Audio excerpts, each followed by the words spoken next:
The first time it happened, I thought it was nothing. Just the sound of tires rolling across the gravel near my ranch gate late at night. But by the third night, I knew someone was trespassing. And that's when the fight began. My ranch isn't just land. It's my blood, sweat, and tears. Every fence post, every gate, every patch of grass has my work behind it. Nobody gets to disrespect that. But she thought she could. The HOA Karen. And when she crossed my line one too many times, I set a trap she never saw coming. Now, you need to understand this woman. Karen wasn't your average neighbor. She was the kind who made everyone's life harder. She complained about kids playing in the street. She once tried to fine a family for leaving their trash can out 5 minutes too long. And if you parked half an inch over the curb, she'd call it in like it was a federal crime. Neighbors used to whisper about her. One guy told me she once stood outside a house with a ruler, measuring their lawn height. Can you imagine that? So when she started using my private gate as her shortcut, well, that was just the next chapter in her reign of nonsense. One of my neighbors, Dave, had already been on her bad side. He had put up a basketball hoop for his kids, and Karen sent 3 complaint letters in a single week. He finally took it down, just to avoid the fight. I remember him telling me, "Man, you can't win with her. She'll always find a way to make you miserable." But see, that's where Dave was wrong. Because I had no intention of giving up. I started watching my gate more carefully. Logs showed the same car, same times, night after night.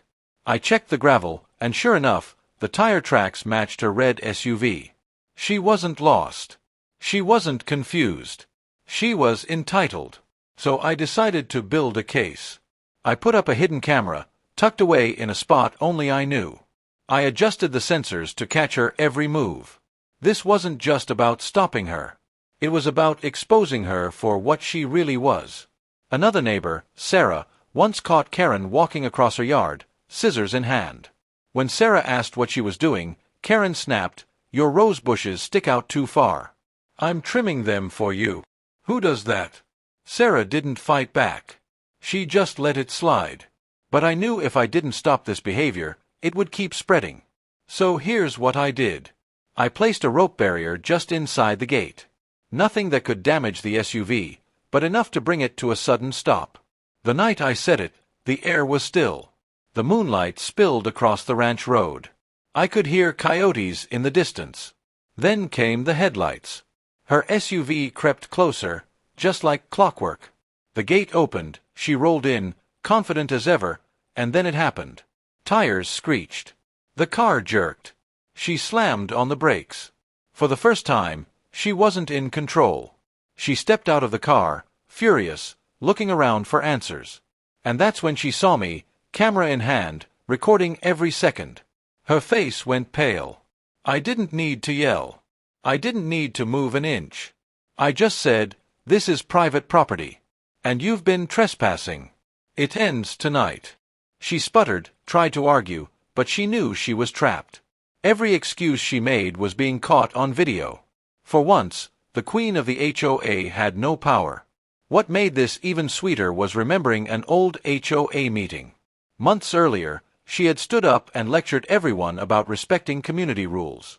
Ironic, right? She wanted rules when it suited her, but the moment it came to other people's property, suddenly rules didn't matter. That memory made the confrontation even more satisfying. The next morning, I sent the footage straight to the HOA board. Normally, they backed her up. She had friends in high places, and she used them like weapons. But this time, there was no denying it. The video showed everything: her car, her trespassing, her face when I called her out. They had no choice but to act. She got a formal warning. Her record was marked. And word spread around the neighborhood. For the first time, people realized Karen wasn't untouchable. Here's the thing. I didn't set that trap for revenge. I set it for respect. Because respect isn't given. You have to demand it. And when you let people like Karen cross the line once, they'll keep crossing it forever. But when you stand firm, when you prove you won't be pushed, suddenly they back down. So let me ask you, what would you have done? Have you ever dealt with a neighbor or an HOA Karen who thought the rules didn't apply to them? How did you handle it? Drop your story in the comments. I'd love to hear it. And if you enjoyed this one, hit that like button, share it with a friend, and subscribe for more. Because in this world, you've got two choices: let people walk all over you, or fight back with a trap they never saw coming.